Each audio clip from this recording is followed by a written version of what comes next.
You're listening to the Future Tech Health Podcast with Richard Jacobs.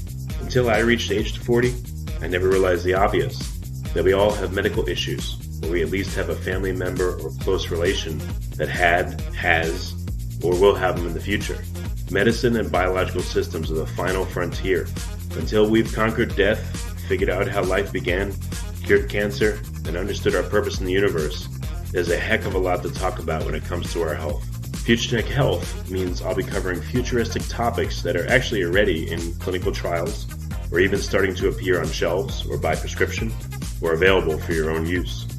We dive deep into stem cells, CRISPR-Cas9, the science of sleep, epigenetics, medical testing, cancer, ketogenic diets, stem cells, aging, regenerative medicine, and more.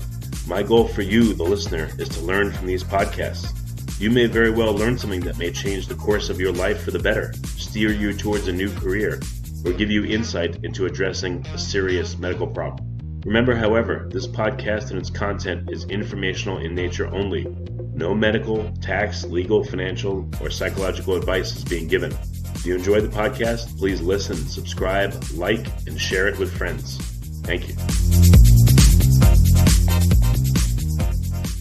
Hello, this is Richard Jacobs with the Future Tech and Future Tech Health podcast. I have Joshua Perry. He's a keto consultant. Maybe most importantly, he's a brain tumor survivor. He's a former professional athlete, survivor, and a coach. So he's got a really super interesting story, an amazing story. So Josh, thanks for coming. How are you doing? I'm doing well. I appreciate you having me on, Richard. And thanks for the love and support. It means the world to me to be able to share my story and my perspective. So I appreciate it.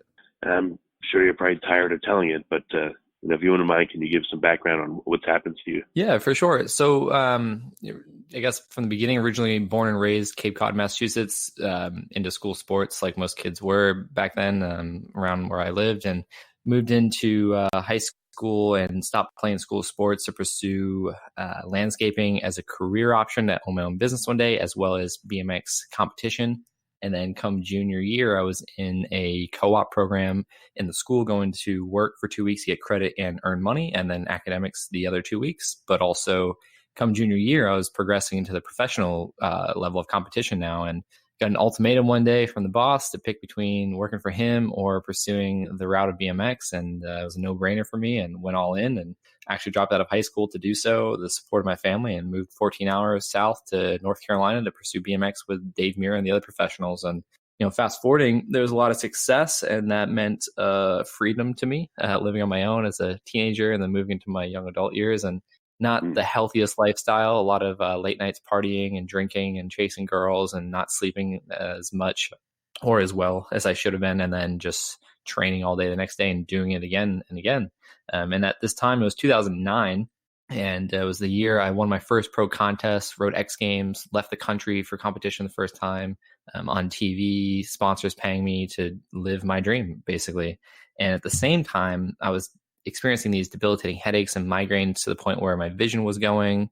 I was losing vision, but I was also vomiting from the pain and the nausea that was occurring. And every time, it was like 5 times, I think, throughout that year, I'd gone into the emergency room and urgent care and just complaining of these headaches and vision loss and vomiting, and kept asking, like, hey, shouldn't I get a scan? X-ray, CAT scan, MRI, something to look inside my brain because something doesn't feel right. And they kept saying, no, like I was 20 to 21, depending on the part of the year. And they're like, no, you're young, you're healthy, you're a professional athlete, you're in shape, the blood work checks out, it's fine. Like, you just have headaches. It's quite normal today. So here are some pain pills, come back if you need more. And that was the go around every time. And I never took them just because I had a traumatic experience when I was younger, and it led to vomiting. It was actually the flu, not the aspirin I took. But the last time I went in towards the end of that year, it was so bad. I said, screw it, let me take them.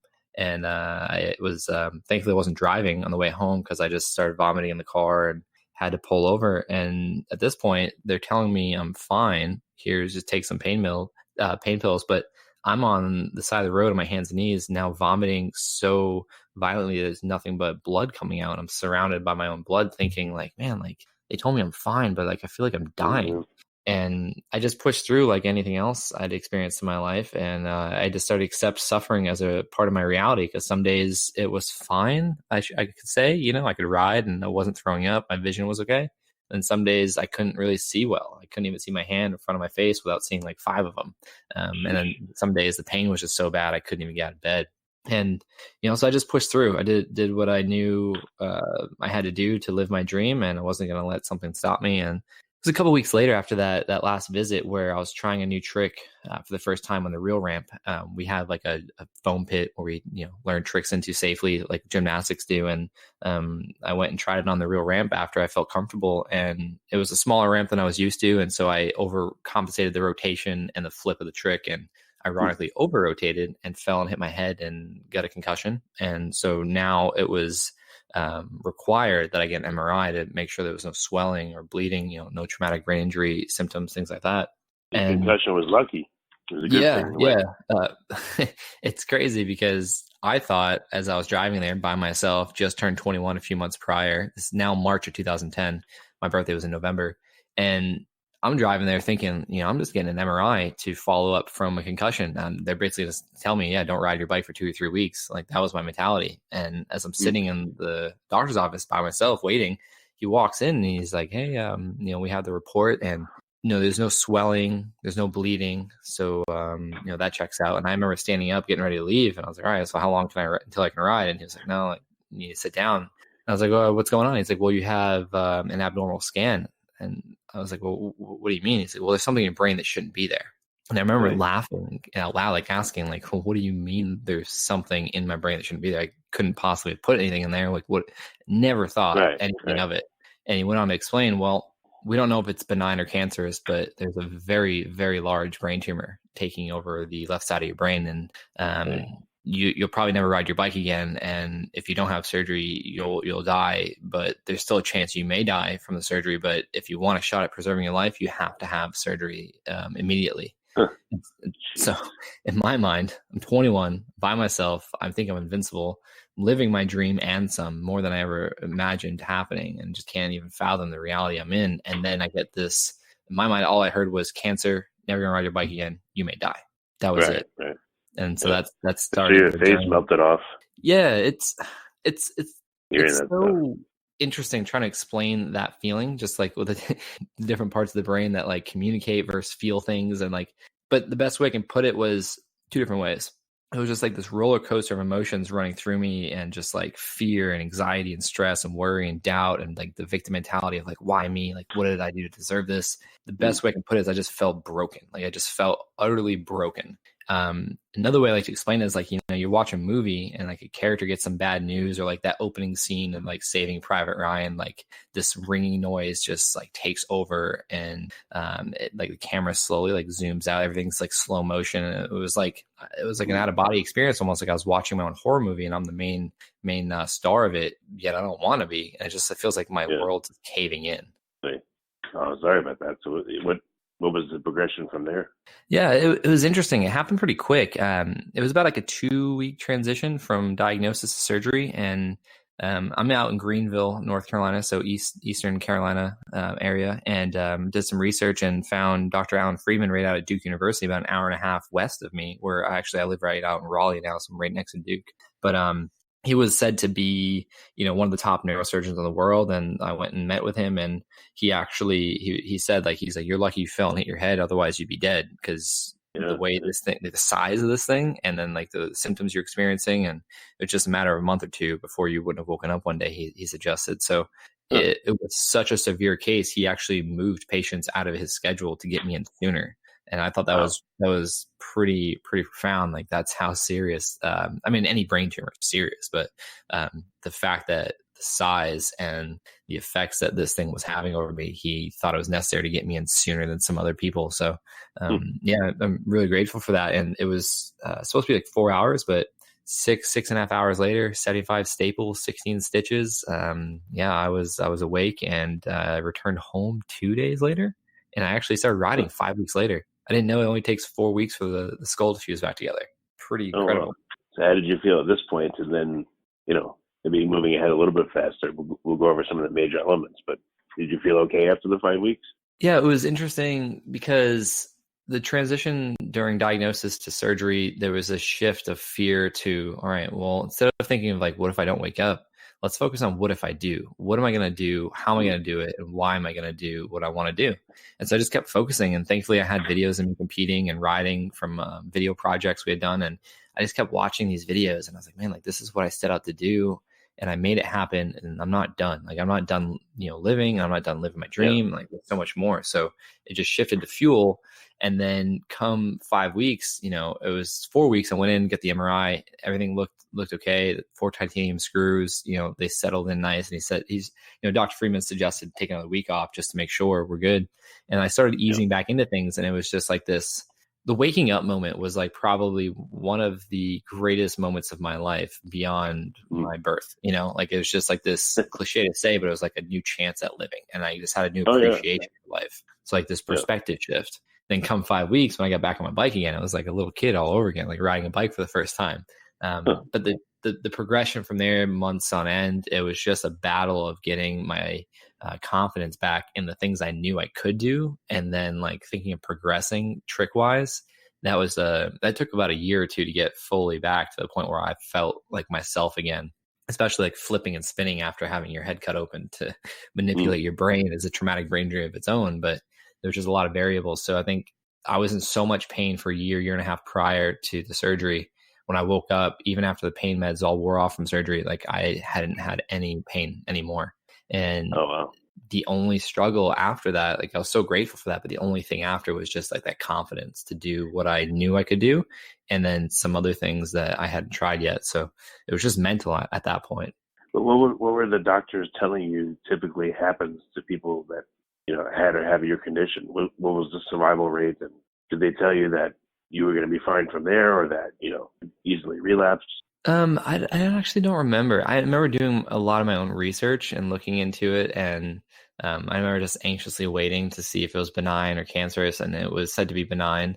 But I don't remember what they said about other patients' outcomes. I mean, I'd have to, it's such a like faded memory of that like specific moment. Like I was just so focused on going in and coming out. But I do know they ended up testing it and it was benign.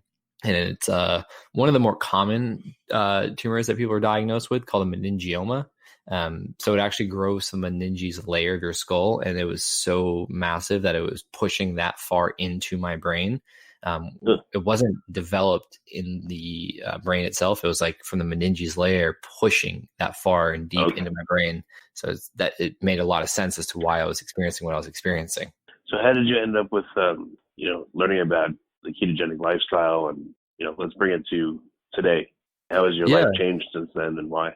Oh man, it's changed in such amazing ways. Like people say, like, man, that's gotta be the worst thing that ever happened to you. I'm sorry. And it's like, no, like my perspective is I'm super grateful that it happened to me because it shifted my entire existence. Like who I was just changed 180 degrees. And I really started to audit what I was doing in my life and what I could have done to create it. And it was after the second diagnosis, 2012, where it was just a routine scan showed 2 areas had come back. And Dr. Friedman said it was because of the original tumor wrapped around an artery in my optic nerve. They couldn't risk hitting either of them because they could have had a stroke or paralyzed or died.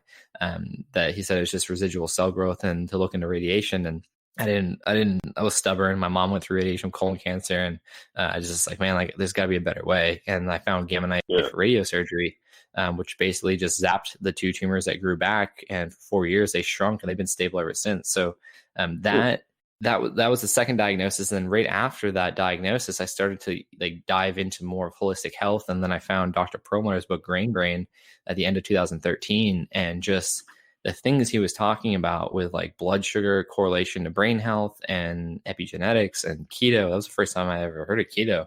That's what really shifted my perspective of food and the power I had within myself and my choices to create the best version of myself and a resilient brain and create longevity. And in my mind, I was still like, this happened twice. And I'm in this perspective of like, man, like, I don't want this to keep happening. Like maybe I'm causing it.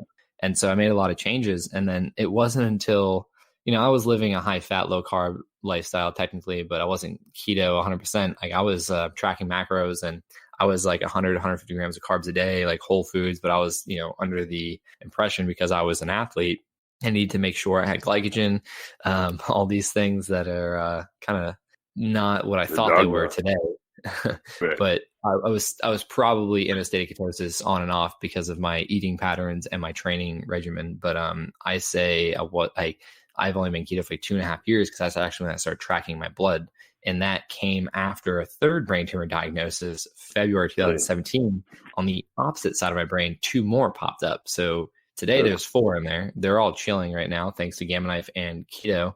But it was that third diagnosis that was like another wake up call. I was like, damn, Josh, like you gotta get your ass into gear and like get serious about this. So I was like, all right, I'm already tracking macros. I already understand this stuff. I've been learning more.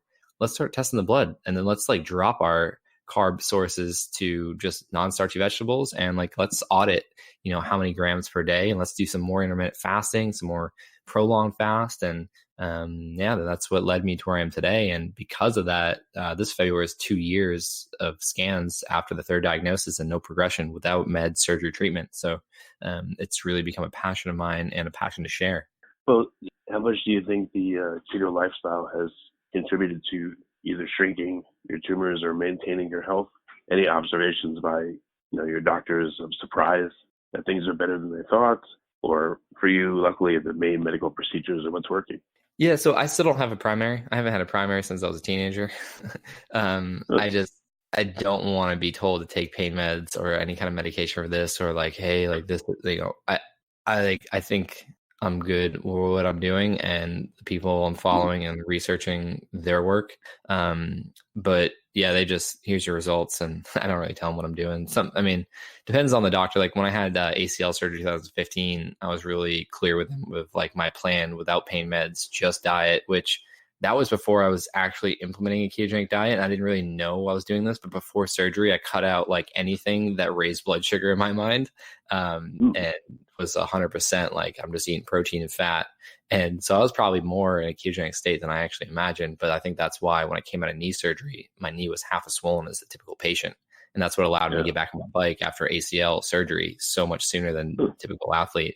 But yeah, as far as the life I live today and the quality of life, like I contribute everything to the ketogenic lifestyle, because one of my favorite pieces about the ketogenic lifestyle is like this level of consciousness you have to have. Like, it's not just about the foods you're eating and the macros and this and that, but it's like really when you start looking at mitochondrial health and just stressors in general, like, it's like you have to be mindful of like everything you think, do, and feel and what contributes to all of them. So I think between learning more about the subconscious mind and the conscious mind and stress and the chemicals that are released, and then how food plays such a major role in that as well, I think that's everything. And I think that's why now, with my understanding on a basic level of epigenetics and things like that, it's like, man, like there's so many pieces that are being approached from a singular focus of, the ketogenic lifestyle. And like I said, it's very complex to me. It's like that consciousness piece to all areas of life attribute to that lifestyle.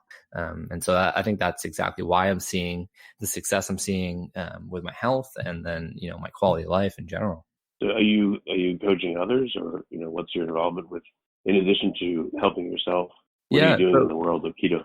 Yeah, so I'm doing a lot of things. I've been for a little over 2 years now, been supporting myself through a ketogenic health coaching business, working with clients and groups of people to help them optimize their efforts and guide them along the way and support them.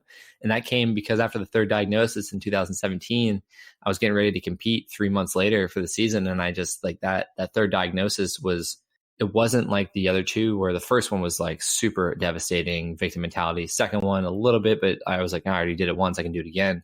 The third time, it was like, man, like, what do I do to help people, like, and help myself with this? Like, how do I spin this? And it's what I say, took me from self to purpose. And I was like, man, like competing, like no one really knows if I compete or not unless I tell them, because it's not televised anymore. It's not like a mainstream sport in America.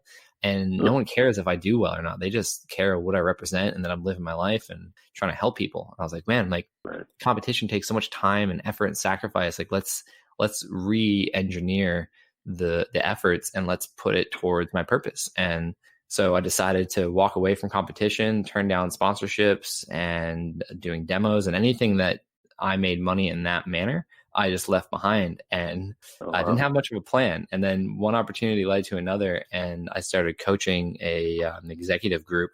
And that's just when it took off. And I was just like, man, I had to do something to support myself. Why not do that by helping people? And so today I do some coaching. I'm working on writing a book, creating an online course, and speaking. I've been speaking a little over a year, and going to places like Chile next month to speak with actually Dr. Ryan Lowry and Metabolic Health Summit. I did a little informal speech, and they told me the night before I was going to be talking. So things like that, but I got to perform there. So all the things I do today is just to share what I've learned and what I've experienced, and to help put that into different forms for people to digest and implement themselves. Because at the end of the day, my mission is to inspire new perspective that leads others to take new action. So if I can share any piece of my journey and my perspective that helps shift someone's perspective, more than just like, hey, do this diet, lose some weight, but it's more like, hey, make these shifts and you'll see your life enhance in all areas of life. It's a focus of prioritizing the brain. So that's just my objective. So everything I do today is to give back.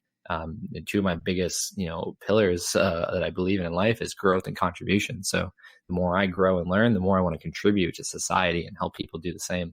Well, what kind of people are you attracting? Do you attract people, again, that are athletes that just want to improve their performance, or are you attracting people that have cancer, for instance? Like, what have you noticed about the people that you interact with and you coach?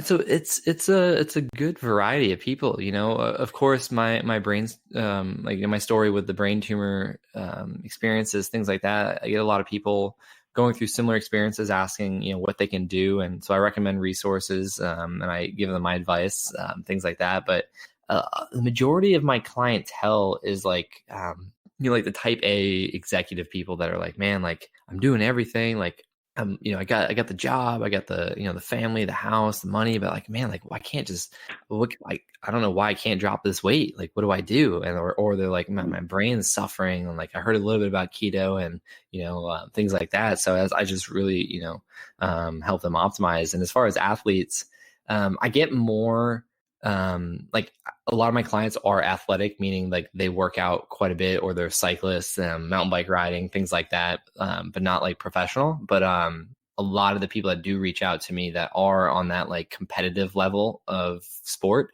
more so advice, or like, hey, like I'm down to do this, I'm disciplined, but like, do you have any resources? And so I do my best to share and have conversations. But as far as my clientele, yeah, it's a lot of executives and entrepreneurs that want to maximize their efforts in terms of their brain health, because they recognize that their health is wealth.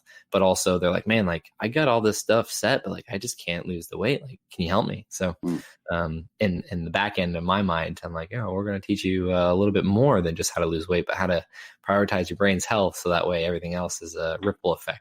Any I don't know, without revealing names, but any stories that stick out at you of amazing transformations in people? Yeah, for sure. So Miles Sullivan, he was at Metabolic Health Summit. I dragged him out there before I went on to perform when I was talking, and he reached out to me with his mom a little over a year ago, asking for advice to help control his seizures. He was looking at a third brain surgery. Surgeon wanted to remove more brain matter because that's what they thought was creating the seizures. And they'd been following me for a little bit, and were following what I was sharing about keto, and they did their own research as well. And they just wanted guidance and support. So I let them know, like, hey, like I'm not a doctor or medical professional by any means, but I'm down to help guide you and support you along the way. And so because of that, he went from 7 seizures a day, and they just started trickling down less and less per day, to where it was like a couple days a week, to maybe 1 here and there during the week. And then as of recently, he's going on 6 months without a single seizure. And Wow. He's been adhering to the ketogenic diet. And actually, when he felt one come on a couple of weeks ago, he drank a Keto Up, a canned beverage version of BHB. It's a free cell form rather than the salt form from Prove It. And he felt the seizure come on and just drank one of those, and it went away. And he had never been able to do that before.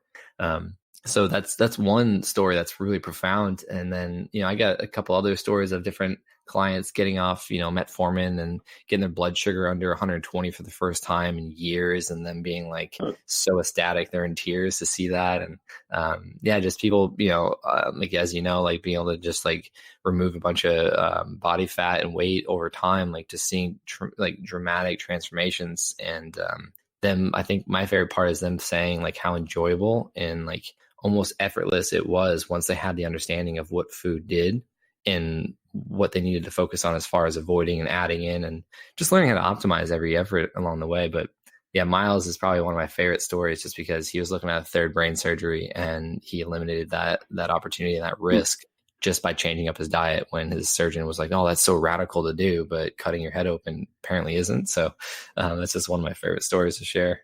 Yeah, no, that's great. Do you run into cases where the person, they seem to be trying their best, but it's just not working? Or does that, people really try, like it pretty much always works to help them? Yeah, I find that if their effort is in, then they're going to see success. And that's what I've experienced is when they're fully committed, they'll see the success that they're looking for, especially when they develop patience and they look at it as a lifestyle change, not just like, hey, in 2 weeks I can drop 10 pounds, because I let them know really what's kind of going on there. The only time I have people that I'm working with that don't see the results in the manner they're looking for, or in general, is when they're not committing and they're letting the starches and sugars sneak in, or the drinks here and there, or they're just sometimes, like I had a call today with a client, and he found out that he was using a 2 tablespoon measuring spoon rather than 1 like he thought. And so he was doing like double what we were talking about for one of his meals. And he was like, oh, like, man, like, I feel like if I could optimize that, then I'd see the results I'm looking for. I was like, yeah, like that's a huge win, like realizing you're doing double than what you thought, like that's pretty different. So in short, I think it's when people commit to it and they have a higher purpose than just, body composition or something like that, but it's like really their quality of life and their brain health. That's when they commit, and that's when they see the real magic happen. Otherwise, it's just when people are kind of like on the fence and kind of like, I don't know, like I haven't committed yet, like I want to. And it's like, well, when you're ready, then you'll see it take place. Yeah. Well, very good. What's the best way for people to get in touch with you and maybe to ask about your coaching and find out more? Yeah, so my website is just joshperrybmx.com, and then all my social media, whether it's Instagram, LinkedIn, YouTube, Twitter, Facebook, all that good stuff, it's just Josh Perry BMX. So I'm most active on responding via email or Instagram DM, but I do try to check all of them pretty regularly. So Josh Perry BMX. That's great. Well, Josh, thanks for coming. I appreciate it. Yeah, I appreciate you, Richard. I appreciate the opportunity to share. Like I said, it means the world to me, and I'm glad that you got to see the Performance and Metabolic Health Summit, and I'm excited for this year's event as well.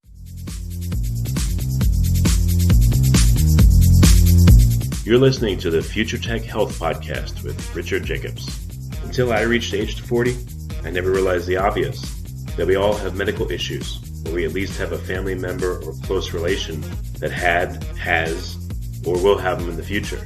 Medicine and biological systems are the final frontier. Until we've conquered death, figured out how life began, cured cancer, and understood our purpose in the universe, there's a heck of a lot to talk about when it comes to our health. Future Tech Health means I'll be covering futuristic topics that are actually already in clinical trials, or even starting to appear on shelves or by prescription, or available for your own use. We dive deep into stem cells, CRISPR-Cas9, the science of sleep, epigenetics, medical testing, cancer, ketogenic diets, stem cells, aging, regenerative medicine, and more. My goal for you, the listener, is to learn from these podcasts. You may very well learn something that may change the course of your life for the better, steer you towards a new career, or give you insight into addressing a serious medical problem.